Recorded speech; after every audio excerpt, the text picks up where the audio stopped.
Join कर चुके हैं। भाई बीरेन जी, आप मुझे बताइए कि अचानक से इस विवाद के पीछे का कारण क्या है। कोर्ट, काशी की कोर्ट से लेकर सुप्रीम कोर्ट तक ये मसला पहुंच चुका है। आप क्या मानते हैं कि इस कारण, इसके विवाद के पीछे के मसले क्या हैं?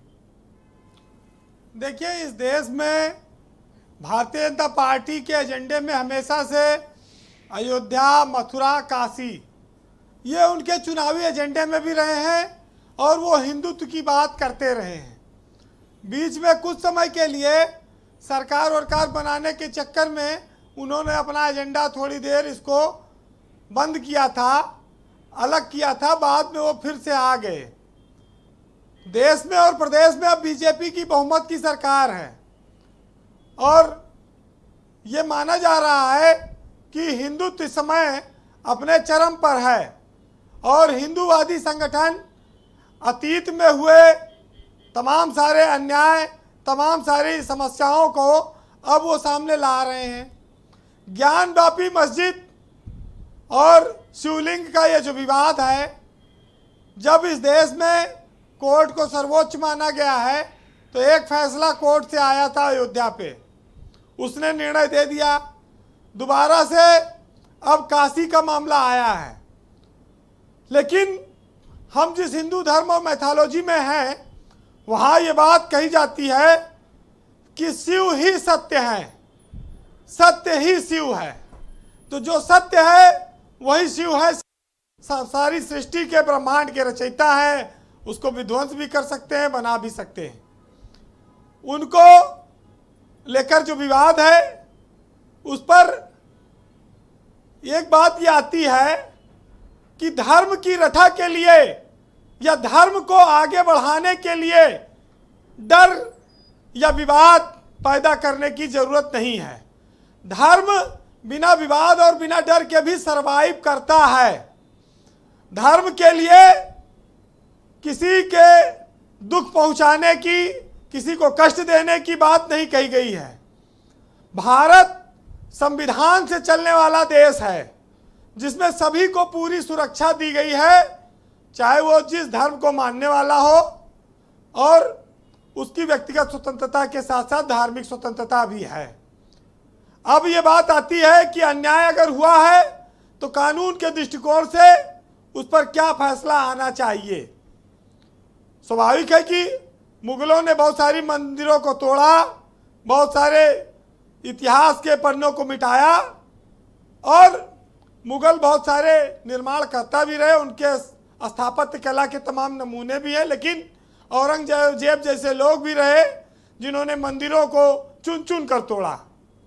तो आज अगर इस देश में इस बात को लेकर बहस चल रही है और ये माहौल चूंकि ब्रजेश जी बड़ा अनुकूल है, इनकी बीजेपी की सरकार है, तो फिर बात तो चलेगी।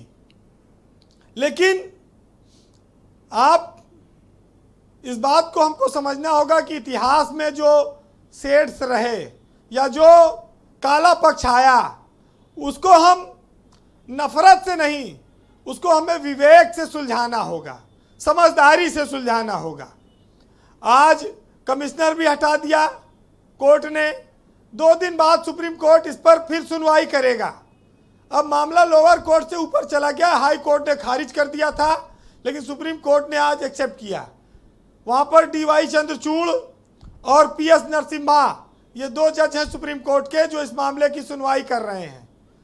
उन्होंने जो एक अच्छा फैसला दिया कि भाई DM साहब इसकी रक्षा करें जो शिवलिंग मिला है, लेकिन नमाज से मुस्लिमों को नहीं रोका जाएगा।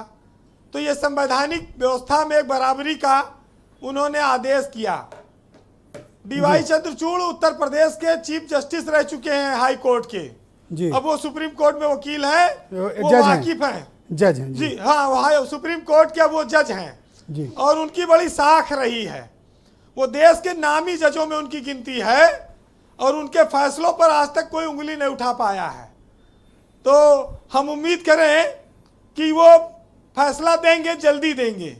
लेकिन एक चीज है कि बीजेपी को इस समय बहुत जन समर्थन हासिल है। ये जो ज्ञानवापी का विवाद है, इस पर भी हिंदुत्व का एक बहुत बड़ा तबका पूरे देश में जनमानस उसके साथ है। ये जितना ओवैसी बोलेंगे या जितने और मुस्लिम धर्मगुरु बोलेंगे, वो हिंदू और मुस्लिम के बीच खाई चौड़ी होती जा रही है। लेकिन हमको आपको भाईचारा बचाना है। देखिए, मंदिर मस्जिद तभी रहेंगे जब भाईचारा रहेगा, और भाईचारे से ही भगवान खुश होते हैं। ये हमको सबको सोचना है। इस देश के संविधान को निर्णय करना है कि ज्ञान व्यापी मंदिर है या मस्जिद है। लेकिन आप इस बात को अगर विचार करिए, धर्म के इतर जब एक्सीडेंट होता है तो हम इलाज करने वाले डॉक्टर से ये नहीं पूछते कि तुम मुसलमान हो कि हिंदू हो। जब किसी को खून की ज़रूरत होती है तो हम उससे खून लेते समय ये नहीं पूछते कि ये हिंदू का खून है या मुसलमान का। जब एक माँ का बेटा बीमार होता है तो वो मंदिर भी जाती है, वो मस्जिद भी जाती है, वो दुआएं भी करती है, वो पूजा भी करती है। उसको मजहब से तब कोई मतलब नहीं रह जाता। हम इस देश में रहे हैं जहां बुद्ध की धरती रही है। ब्रजेश जी, बुद्ध तो सब कुछ छोड़कर संसारिक मोह माया राजा थे, चले गए जी। ना तब टीवी था, ना सोशल मीडिया था, ना अखबार था। कैसे धर्म का प्रचार प्रसार किया, कितने देशों में फैलाया। वहां भी ये बौद्ध धर्म गया जहां बुद्ध नहीं पहुंचे थे। ये होती है धर्म की ताकत। लेकिन आज सब कुछ है, उसके बाद भी विवाद चल रहा है। बहरहाल सुनिएगा जी कि हम लोग जमीन पे रहने वाले लोग हैं, सच्चाई के साथ रहने वाले लोग हैं। कि मैं झुकता हूं हमेशा आसमान बन के, जानता हूं कि जमीन को उठने की आदत नहीं है। यही सोचकर मंदिर और मस्जिद, यही सोचकर मंदिर और मस्जिद जी